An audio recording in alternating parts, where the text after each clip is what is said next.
Good morning, everybody. Thank you so much for joining us this morning for our conversation. Well, it'll be slightly more of a monologue, I guess, but I'm hoping you'll be able to chip in with some great questions about how to get more return on investment from your efforts in diversity, equality, and inclusion. As Tony has already said, we're going to run a tight ship, hopefully, in terms of timing. This is a subject that I'm really passionate about, so I could probably go on and on, but I will try my best not to. Any questions you've got, please do put them in the question box.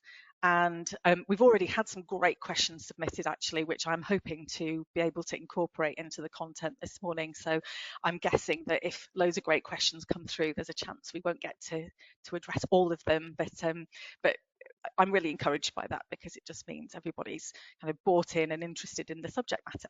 So thanks again for joining us. So in terms of the plan for the hour that we're going to spend together, the objectives are to briefly explore some key concepts. And that might sound like it's quite a basic thing to do, but I think it's really important before we delve into the detail to make sure we're talking a common language, because the terminology doesn't mean the same to everybody. It's terminology that isn't necessarily commonly understood. So I'm just going to share our take at Culture Consultancy on some of the key concepts. I will touch upon why these things even matter. I'm hoping that, given that everybody's giving up some of their time this morning to listen in this morning, that it that's reasonably self-evident, but I think it would be wrong to kind of gloss over that important aspect of why we're even talking about it. And we'll look at some sentiment as well as science in that space. And as always in HR, we love a good three-letter acronym. So looking at the business case for DE&I and what ROI might look like, and to share what works, because a lot of the time organizations are keen to do the right thing but aren't necessarily sure where to start, and sometimes the suggestions that you get can be quite high level or might feel quite generic. So we're going to try and share with you some highly implementable ideas, and ones that will also be appropriate across sectors. And I know that this morning we've got people from a really broad range of sectors, from professional services to logistics. So we'll try and make sure that what we're sharing is potentially applicable to every type of organisation and also every size, because not every organisation has got loads of dedicated resource to point at supporting diversity, equality and inclusion. So we need to recognise that, and also that one size doesn't fit all in terms of the activities you might choose to undertake. So, and also answer your questions. As I said, we've already had some great ones submitted, and if you have more as we go through the session, I will try my best to pick those up as well. So before we get into the substance of our session this morning, I'm Natalie. I'm a consultant with Culture Consultancy. Just very quickly, in terms of my background, I'm an employment lawyer, and I always say, as part of these sorts of sessions, you can take the girl out of employment law, but not the employment law out of the girl. So necessarily, you'll probably hear a few bits and pieces in this morning's session about the legal aspects of diversity, equality, and inclusion. So I'll position that up front in terms of the context. I've been an HR director and a business founder, so I kind of understand all the different imperatives in this space. And for the last few years, I've been doing an awful lot of work in the D&I space, and that's ranged from supporting clients, both individuals and employers, in bringing or defending discrimination claims, which gives you a really interesting perspective on how the law actually works in practice. I've also done a lot of work in terms of the design and facilitation of diversity, equality and inclusion interventions, including inclusive leadership workshops.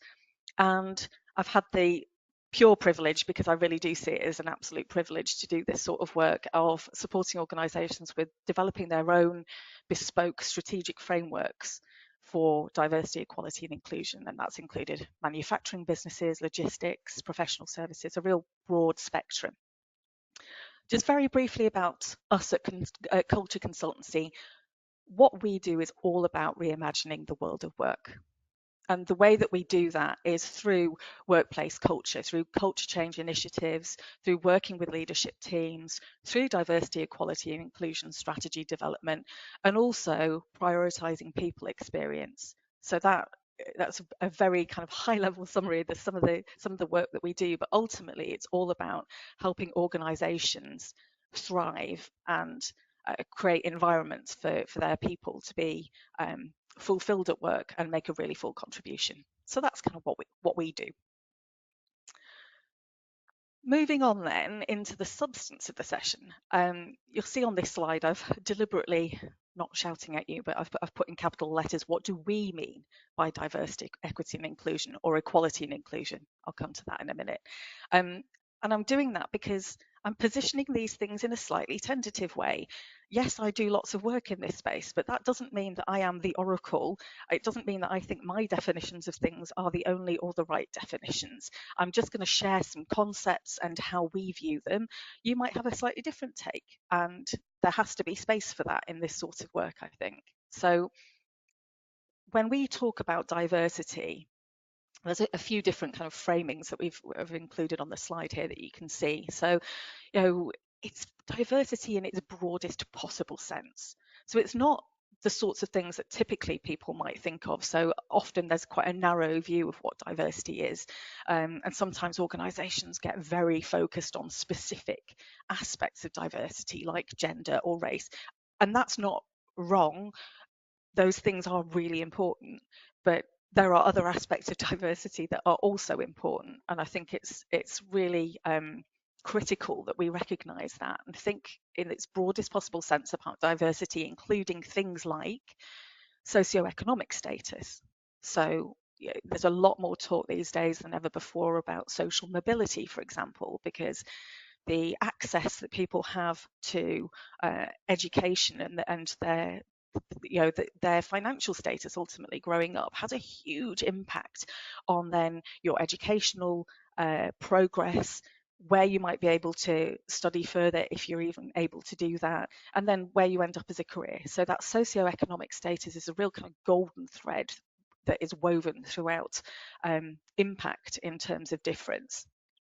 Equally, mental health and ill health. So it might be that someone has a mental health condition that amounts to a disability, but it might also not be. It might be that there's just something in the background that it's not impactful enough to count as a disability per se under the legislation, but it will be a way of them cognitively processing things differently. And that's important to understand. So it's absolutely not, when we talk about diversity, limiting to the 9 protected characteristics under the Equality Act. Those are really important, but it's the broadest possible sense, thinking about neurodiversity, cognitive processing, economic status. It's all those things that are, they may be visible, but they may not be visible. And so when we talk about diversity, it's that really kind of broad context that we want people to think about. I think it's also important when we touch on these concepts. Catherine asked a great question about the apparent shift in emphasis in this area from diversity to inclusion. And I think she's absolutely right. We're seeing a lot more conversation about inclusion, but I think it's really important that we don't talk about inclusion at the expense of diversity, because I'm not sure how you can test the hypothesis for an organisation being inclusive if it's not diverse. I had a really interesting conversation with a financial services business about this not so long ago, where lovely organisation, not diverse in the least if you look at all the kind of standard markers of demographic diversity. So when you were having a conversation with them, they all said, well, it's really inclusive around here. And I said, well, how do you know? It's like, well, we all get on and we tend to agree about things. And I said, well, is that perhaps because you aren't very diverse, so you're not having to come up against different perspectives that might challenge your own way of thinking? And they kind of sat back and went, oh, yeah, it's easy to think we're inclusive when we all look broadly like each other, sound broadly like each other, come from similar backgrounds. So I think, yeah, for me, that's why when we talk about diversity, equality and inclusion, we don't put one of those aspects as being more prominent than the other. So I think it's all three have got a really important part to play. So then if we turn to equality or equity, I'm sharing here a picture which is supposed to kind of help at least frame a conversation. Again, I'm not saying these are the right definitions, but if we look at what's happening over there on the left, in terms of the intervention that's put in place, everyone's being treated equally. So everyone's got the same size box. I mean, the person on the left probably doesn't need a box because they're tall anyway. The person in the middle is probably benefiting from having a box, it's maybe slightly easier to see, but the person on the right has got the same size box and still can't see.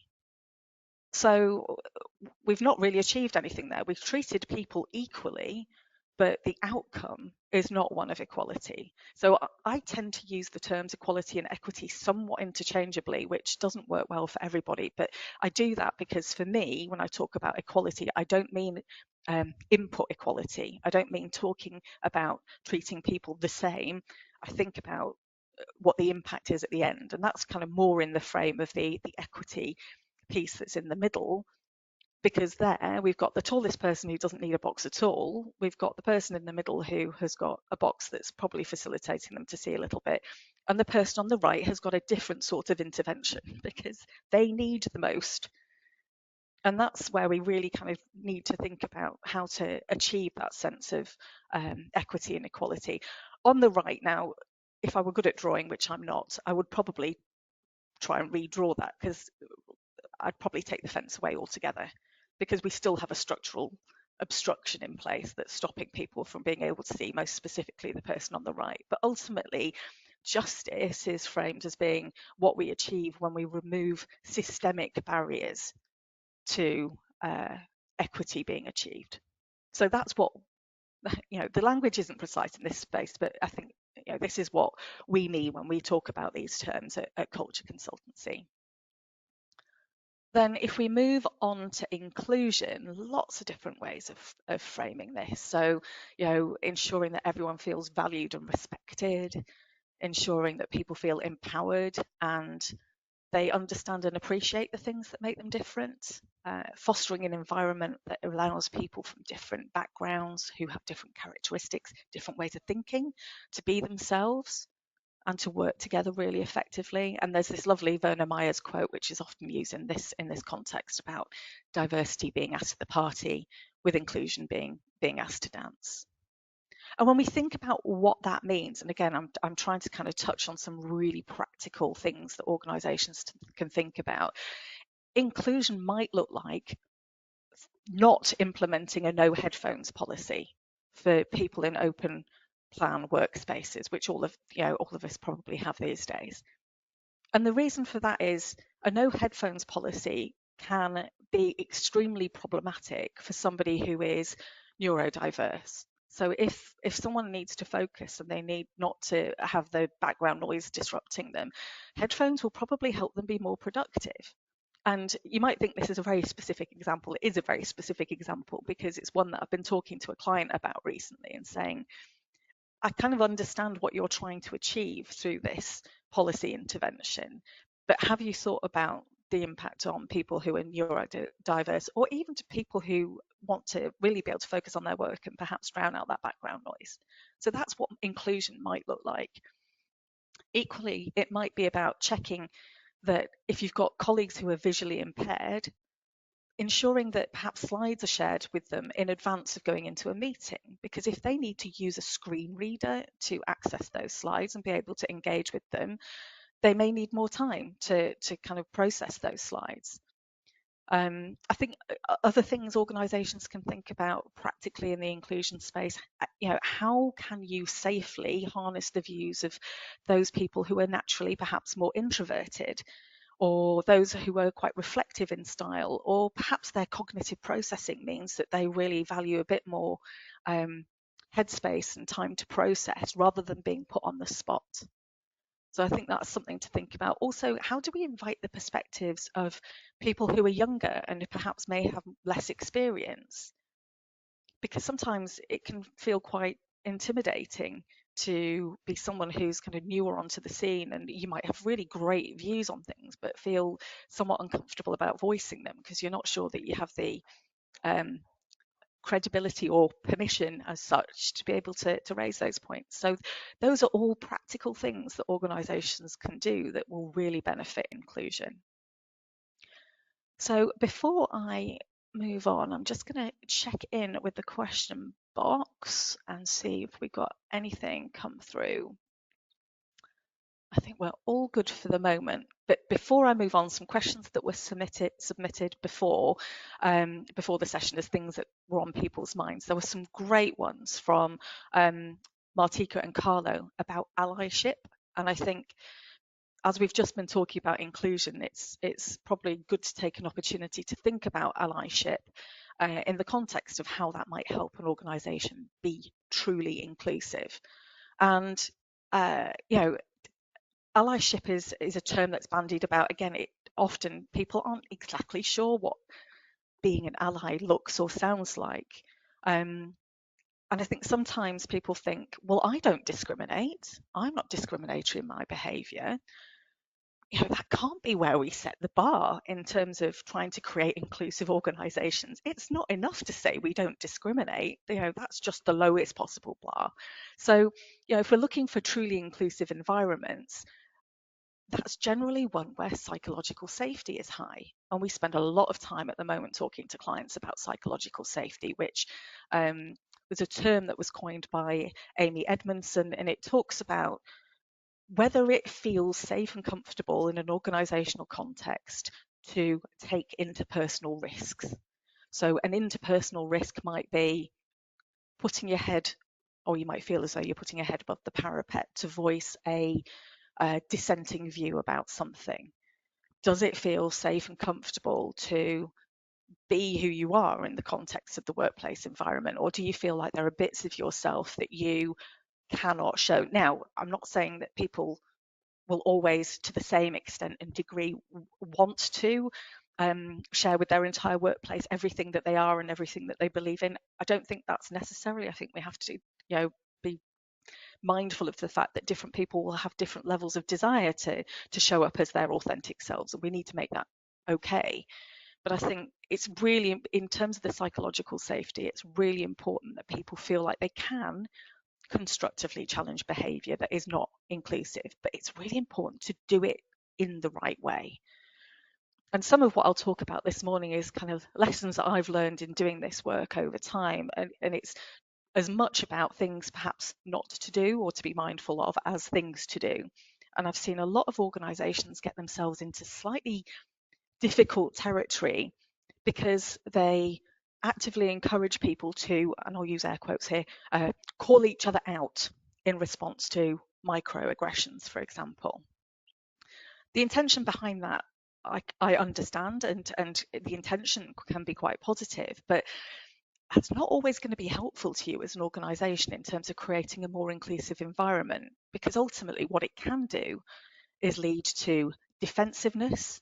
It can create more division, and it can make it feel like groups of individuals or individuals are being blamed and shamed. And I think that's part of the work in inclusion, is how we make it a conversation for everyone without making it feel as though specific groups are a problem or even the problem. Because if we disenfranchise any group in the process of doing work on diversity, equality, and inclusion, then we're fundamentally not doing what it says on the tin. We're not creating a truly inclusive environment.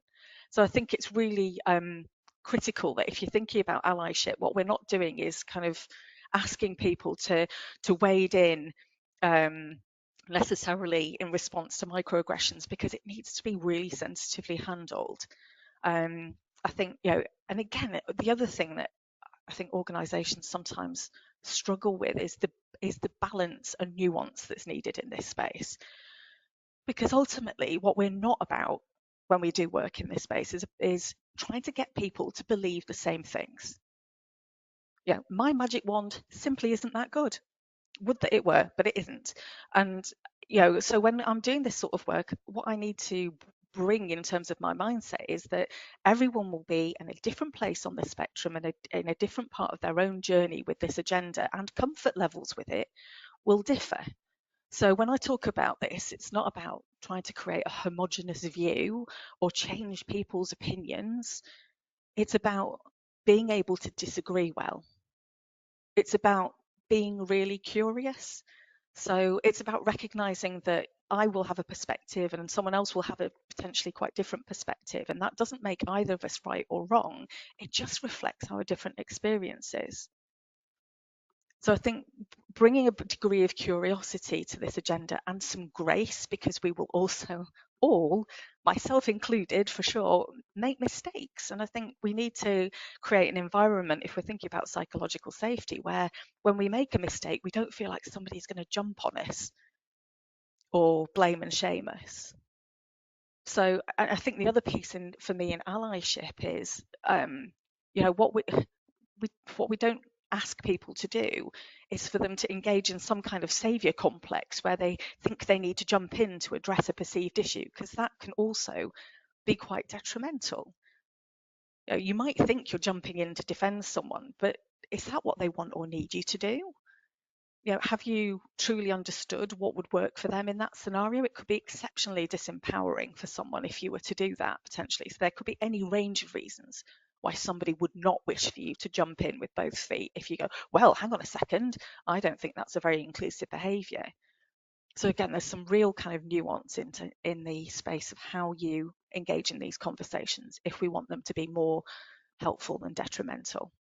So we don't want people to think that being an ally is all about correcting and criticising people. I think one of the most effective approaches that allies can take, and the most important skill sets that they have, is the ability to listen, and to listen to understand, not just listen waiting for an opportunity to insert your view. So I think, not allies doing good work won't be disempowering people by speaking for them. It's also, however, in the allyship space about, it's not just all about, jumping in with a saviour complex. It's about how you advocate positively for people. So how do you go about highlighting people's achievements in a way that might bring them forward, strengthens their reputation, enhances their sense of belonging, perhaps builds their potential for promotion as well? How good are you at spotting people's strengths and capabilities and saying, actually, I'd love for you to come and support with this project, because it might then give them new skills, it might give them more visibility with senior stakeholders.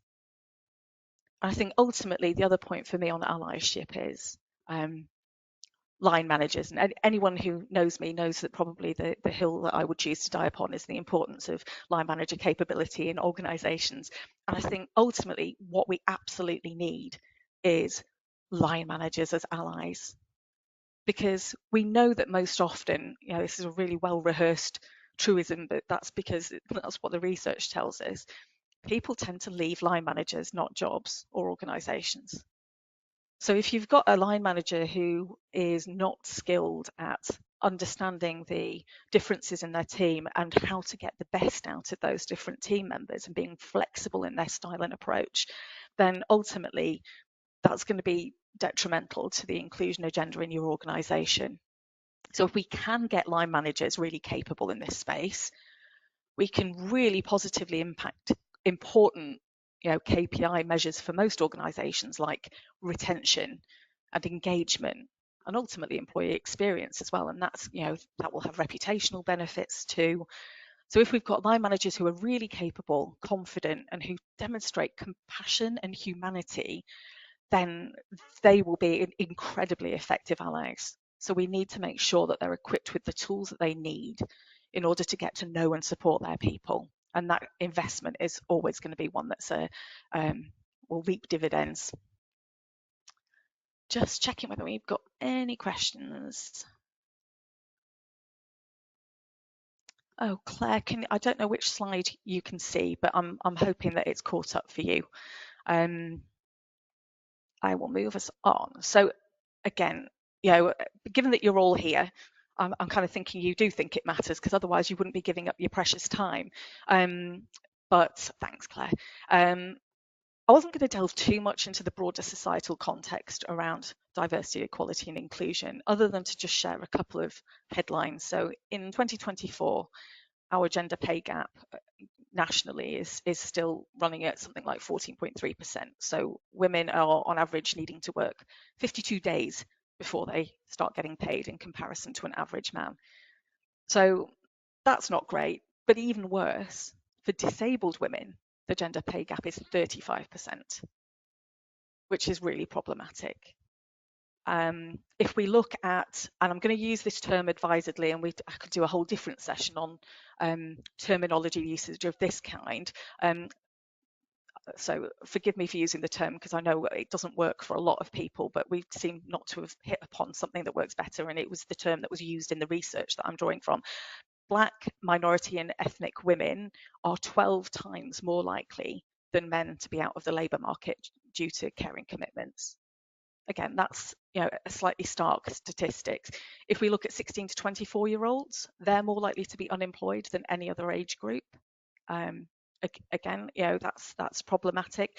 If we look at the life chances afforded to working class kids, and again, we're thinking about that social mobility agenda, 16% this is 2021 data, 16% of white working class kids went to university, and that compares unfavourably to 32% of Black Caribbean pupils, 59% of Black African pupils, and 73% of Chinese pupils. So again, just stark reminders of, if people think we've got a level playing field, we simply haven't. It's still hugely problematic. And if we think about, in terms of colleagues who are gay, 64 countries still criminalise homosexuality. So as a straight woman, I get to make really easy decisions about where I go on holiday. And when I go on holiday, if I want to hold my husband's hand whilst walking on the beach, I don't need to give it a moment's thought. But if you are in a gay relationship, you don't have that. You have to be exceptionally careful about the choices you make in terms of simple stuff like where you go on holiday. And it's not even just about when you go abroad either, because hate crimes on the basis of sexual orientation were up by 112% in the last 5 years. And hate crimes based on sexual orientation and transgender identity are the most likely of those sorts of crimes to involve violence or threats of violence. So, for people to suggest, well, this isn't really an important agenda and it's all fine, isn't it? I think it's quite easy to counter that misapprehension. So if we move on then to the importance of sentiment. So I really see kind of three main drivers as to why we do this sort of work. And there's the piece around sentiment, both societal that I've already touched upon, and also the sentiment from your own people in terms of who you need to recruit and retain. So I've just a few headlines on here in terms of the importance to UK workers of prioritising diversity, equality and inclusion. 2/3 of UK workers would look for a new job if their employer weren't prioritising this. And even though there's a hugely polarising debate and the culture wars in the media that would potentially lead you to believe that there's a lot of anti diversity and inclusion sentiment. Actually, this Guardian headline told us that 4 in 5 people in the UK believe in being woke, and woke again is a term that's been totally co-opted from something that was actually quite positive. If woke means being alive to social injustice, then how could you ever be too woke? I'm not entirely sure. But again, if you were to read some of the headlines, you might be mistaken in believing that no one believes that this agenda matters, and that's simply not true. And just to kind of beef up that aspect, there was a report in 2022 which polled 33,000 workers across 17 countries, and that recognised how important diversity was and was becoming increasingly important both to employees and businesses. But equally, it showed that 1/3 of UK workers said that their employer might talk about the importance of gender pay or diversity and inclusion, but didn't have any relevant policies. And I think that there's something of a gap here in terms of the amount of virtue signalling that perhaps goes on and the amount of activity that employees perceive to be happening. So I think there's this piece around societal sentiment for sure, and sentiment as it relates to your talent acquisition and retention agenda. And there's some also really pertinent science in this space as well. So social belonging, as it says here, fundamental psychological need. It's something that we have within us as a result of how we have evolved as a species. Because if we are cast out from, if we think about, caveman times, if we're cast out from our social groups, our chances of survival are significantly negatively impacted. So that social belonging is an evolutionary drive within humans. And so when Jane O'Reilly, who's an assistant professor in organisational behaviour, did some functional MRI scans, she was able to show that when people experience exclusion, the same bit of their brains light up as if they're experiencing physical pain. So even if we're not convinced by the societal drivers behind doing good work in this space, even if we don't think it's important for attraction and retention, most of us probably aren't sociopaths or psychopaths who think that inflicting pain upon people is a great idea. So even if we frame it in this way, in that we want people to be able to function well at work and not be experiencing exclusion, that alone perhaps would be enough of a driver. And if we think about the experience of exclusion, it absolutely can unpick someone's self-esteem, their sense of control, having a meaningful existence. And on the flip side, if people feel excluded, it drives some behaviours that probably aren't helpful organisationally. So we lose the benefits of those differences in terms of challenging decision making. People might try to conform or blend in, or it might come out in different ways in their behaviour. They might end up being slightly disruptive because of the amount of poor experiences they're having. So I think it's, this neuroscience backing is really important, and it doesn't matter who it is that's doing the excluding. The same areas of the brain will light up in pain. So even if it's somebody that, on a personal level, you don't even like that much, it still matters. So I think that's really important for us to think about. And then if we turn then to the value of diversity, equality, and inclusion, I think working out ROI for DEI can sometimes feel like a TIT, a totally impossible task. As I said, I love a 3-letter acronym. But we spend a load of time helping our clients think through the business outcomes that they want to achieve when they do this sort of work and how to get there. DEI is no different in that sense. So we often, support them with the development of those business cases, think about some benchmarking. And as shared on this slide, there are some really good stats here that share how inclusive teams make better decisions.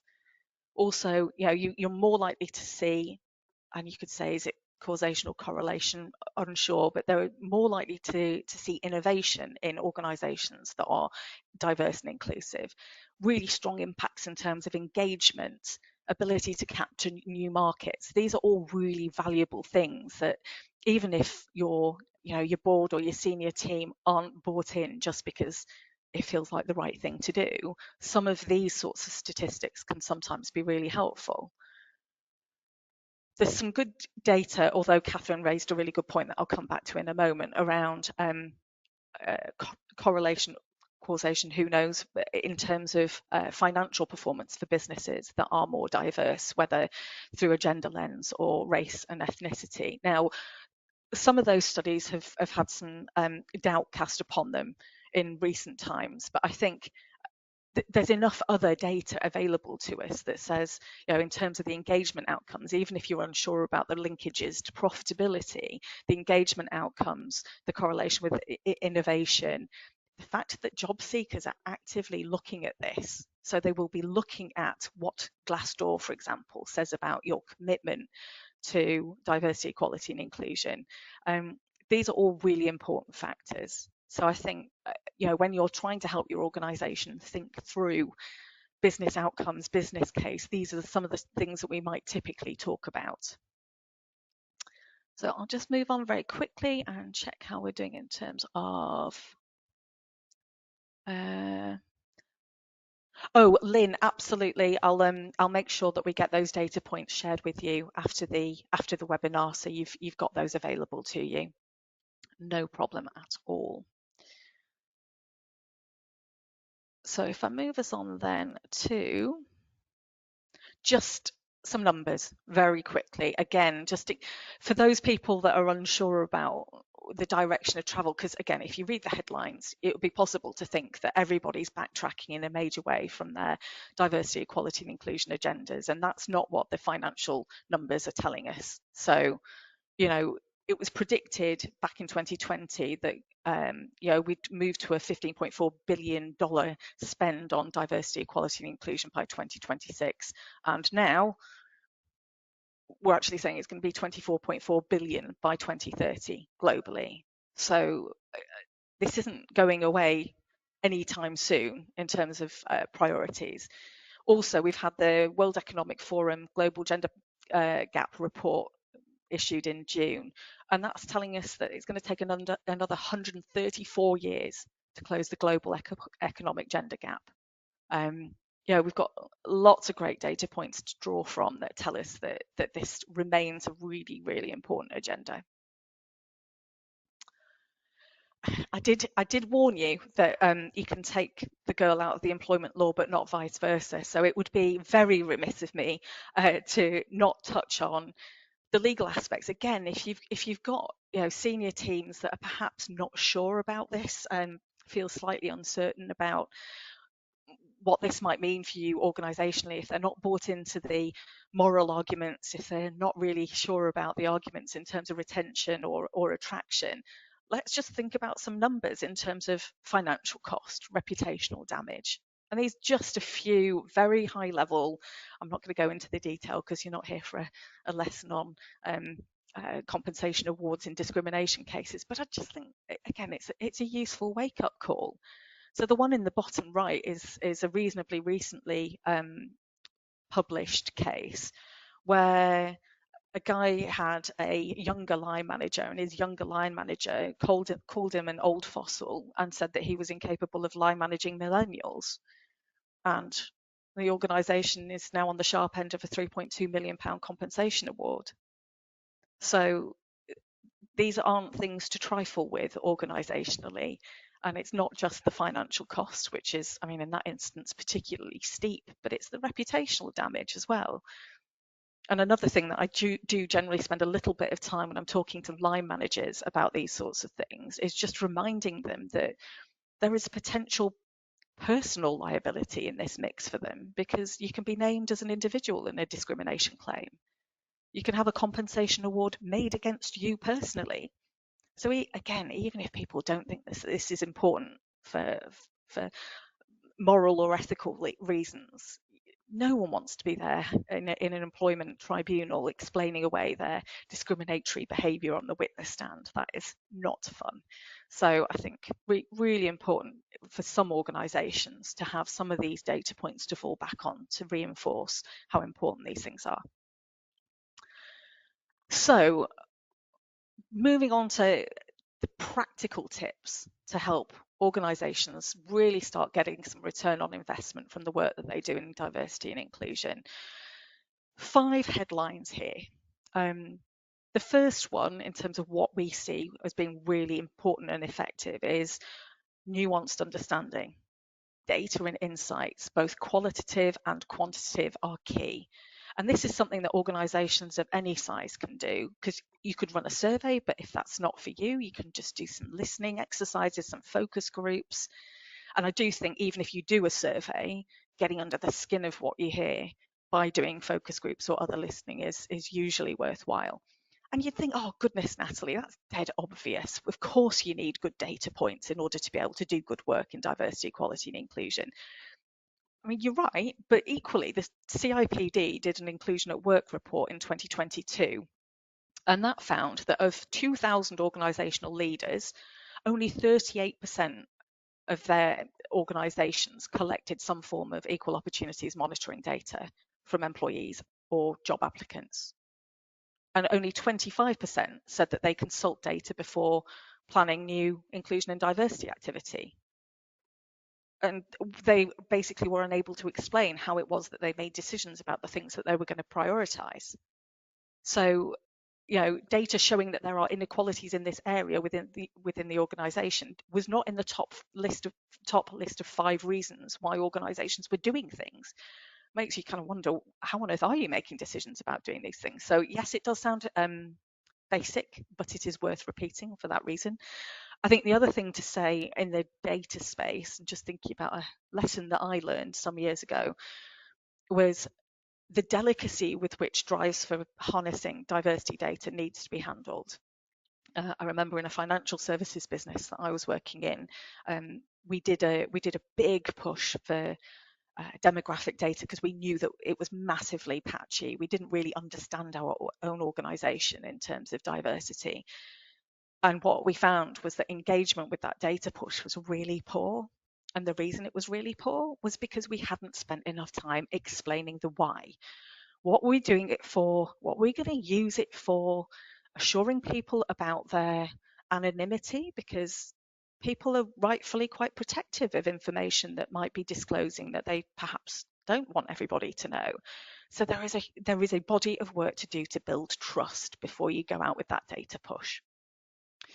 I think next up is this kind of meaningful definition of success. So a really clear and compelling and well communicated case for change with some clearly articulated and quantifiable aspirations, and they need to be rooted in reality as well. So I think this is another thing that organizations sometimes trip themselves up with. So a number that I've worked with have set themselves real stretch targets in terms of increasing representation, specifically I'm thinking of, but they hadn't actually done the work to determine whether achieving those targets was even possible, given what they knew about rates of turnover in specific roles, challenges with recruitment in specific areas. So they set themselves targets that they couldn't possibly hit, and that's really undermining for any diversity, equality and inclusion agenda. Because you're then having to explain away to your board why it is that you haven't hit the targets, and the reason is the targets were never achievable in the first place. So I think that's quite an important watch out. Thirdly, we've got this piece around accountable and invested business leaders. Again, it sounds really basic, but if we don't get good role modeling from senior leaders, from line managers, then all of this will probably just feel like so many words to the organization. So we need to be prioritizing activity by assigning budget and resources. Even if it's a smaller organization without defined diversity and inclusion roles, there are things that can be done to give some oomph to this agenda in terms of giving people time to invest. So that's not a direct cost to the business. Certainly, it will not be helpful if senior leaders are not bought in, or line managers, or they adopt a do as I say, not as I do approach. So getting all senior leaders onto the same page is exceptionally important.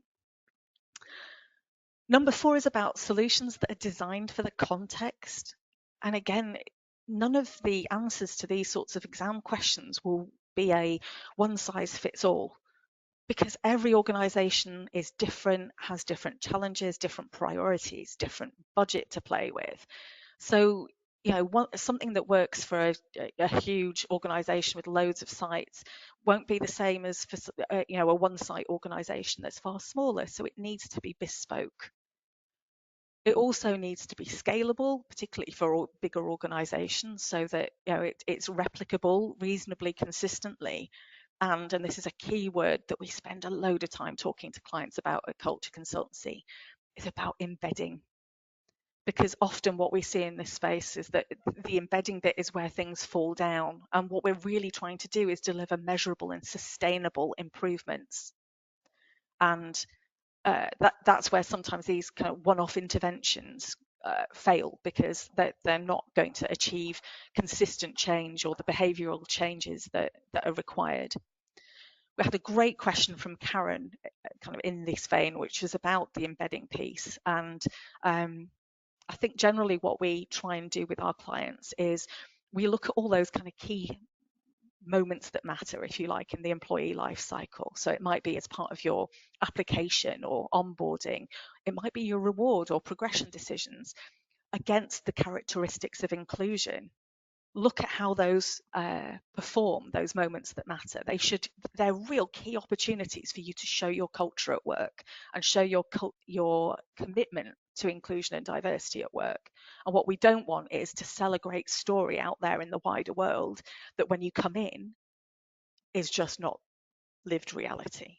So we don't want that cognitive dissonance occurring for people. Then lastly is this kind of rigorous tracking and course correction. So we need KPIs that are organisationally appropriate. Also need really robust oversight and governance so that we can keep an eye on whether things are tracking in the right direction. So, setting really ambitious representation targets for 5 years' time and then doing nothing in that space for 3 of those 5 years probably means you're not going to hit the targets. So they need to be kept under regular review. I think other things that I would typically suggest, again, in the vein of as much things not to do as things to do, sheep dip training. It's an easy intervention to deploy, but it doesn't always result in meaningful or durable improvements in culture or morale. It might not necessarily deliver in terms of increases in collaboration. It might not result in improvements in the quality of your or diversity of your hiring, retention, promotion. Training can be really helpful, don't get me wrong, but sheep dip training maybe not, and one-off interventions rarely are effective in my experience anyway. I think certainly looking at unconscious bias training, which lots of organisations tend to do because it feels reasonably quick and easy, and there's lots of kind of e-learning that's available that you can buy to deliver that sort of training. It can be helpful, it can, but the research shows that it doesn't actually deliver a sustained improvement.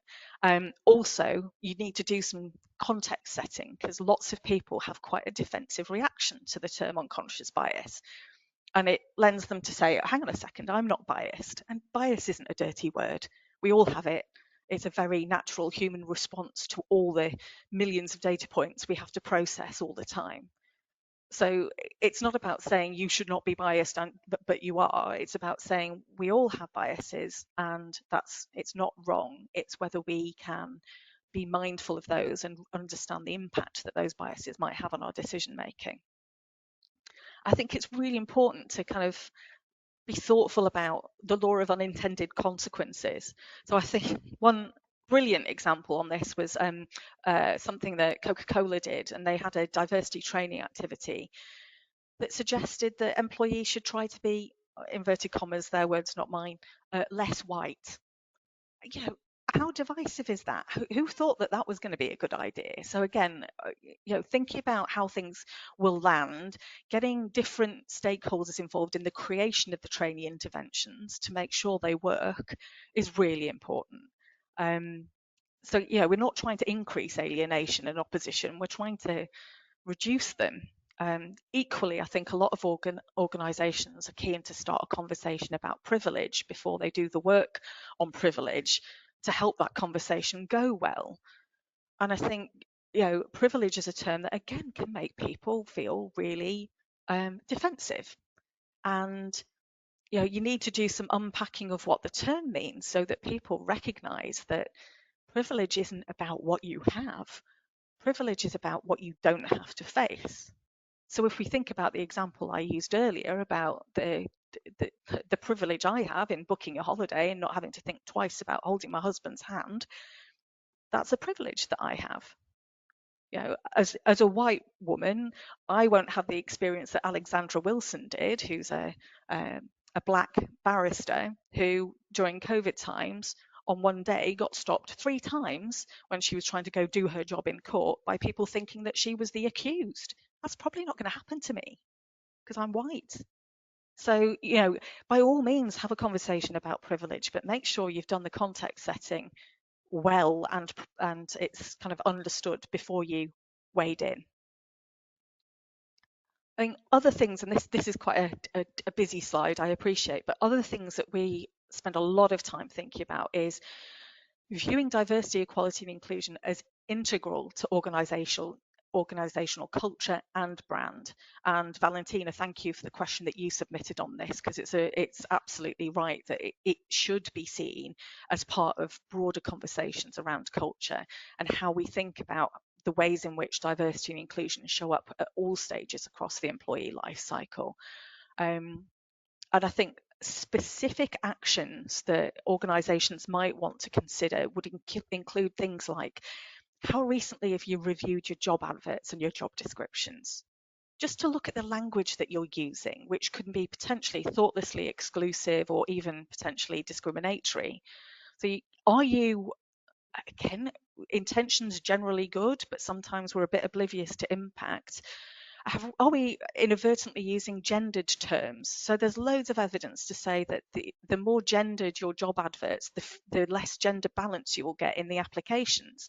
So, there's an online gender decoder that you can use to run your job adverts through to look at the language you're choosing. So lead, for example, tends to be a very masculine associated term, whereas support tends to be more feminine in terms of how it's perceived at the receiving end. So that's definitely one worth thinking about. And ageist terminology, typically terms like tech savvy, innovative, ambitious, dynamic, energetic can be problematic because you might reduce the number of people who are in older age demographics wanting to apply.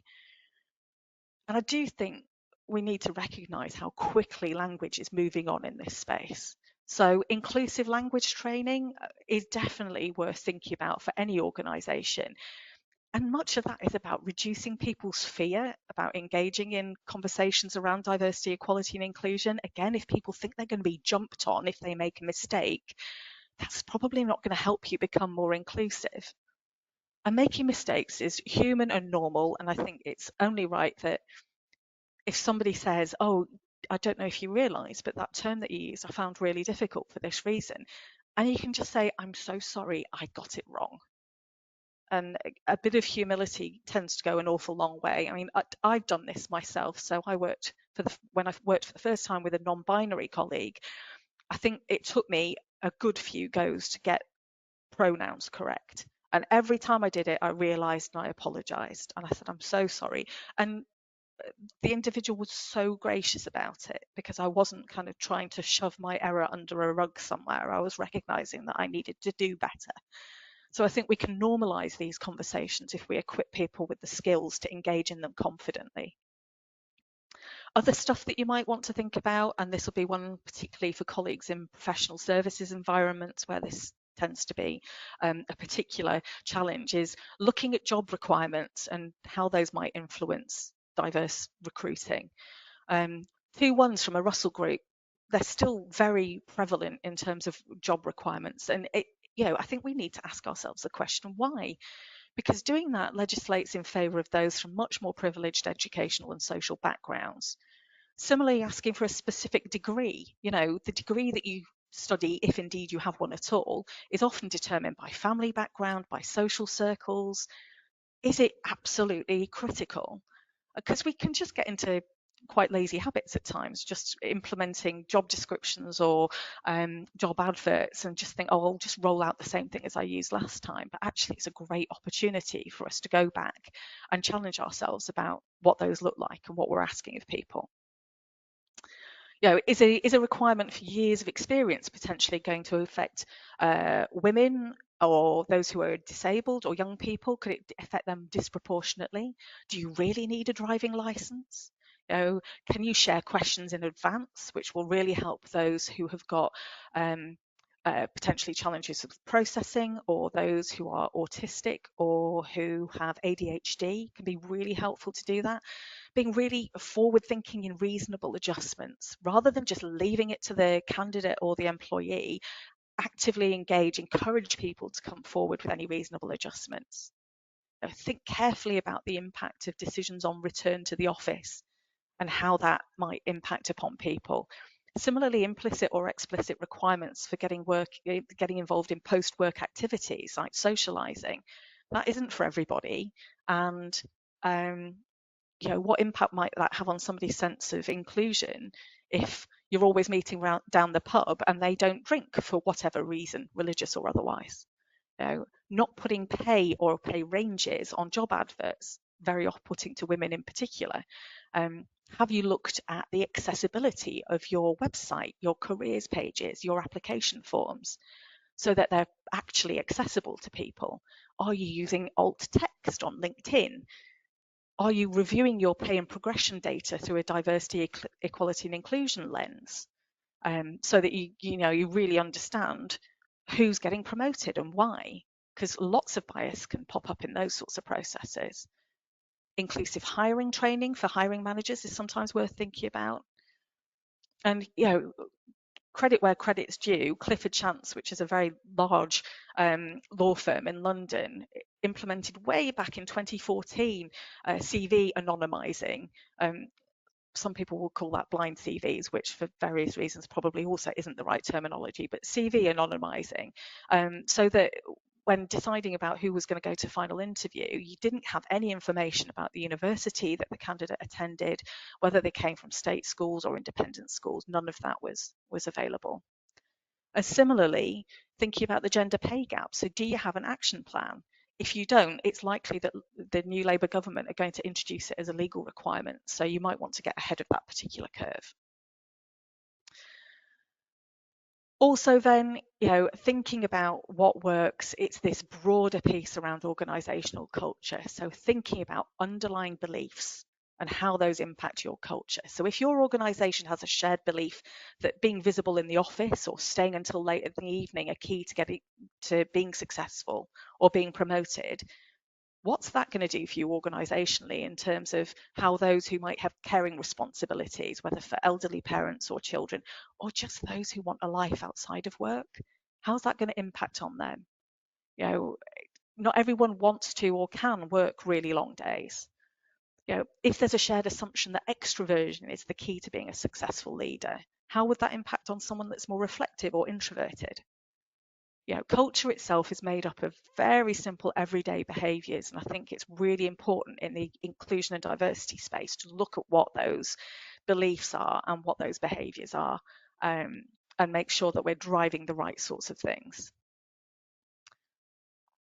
So that's kind of the bigger picture culture piece. So then in terms of thinking about your own organisational ambitions, I've just shared some questions here. I won't spend a load of time on these because we'll circulate the slides after the event, but just things that will perhaps help you reflect upon what you're trying to achieve organisationally that might focus your thinking.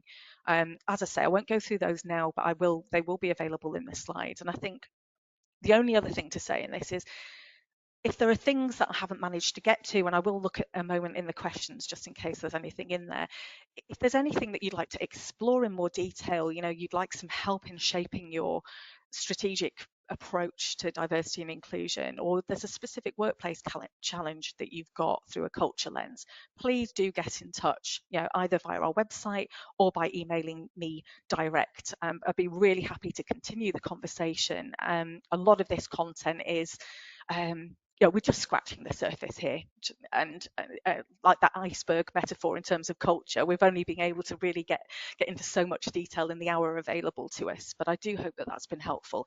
I will now look at questions.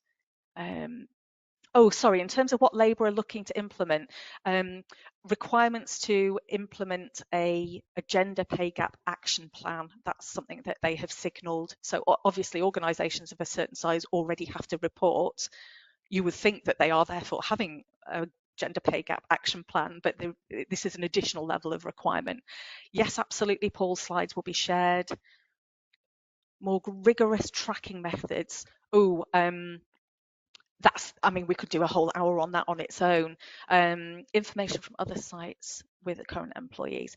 Yeah, I think that requires a trust building exercise in order to encourage people to actually share the data so that you can start tracking it, because you need to baseline where you are today in order to know whether you're going in the right direction or not.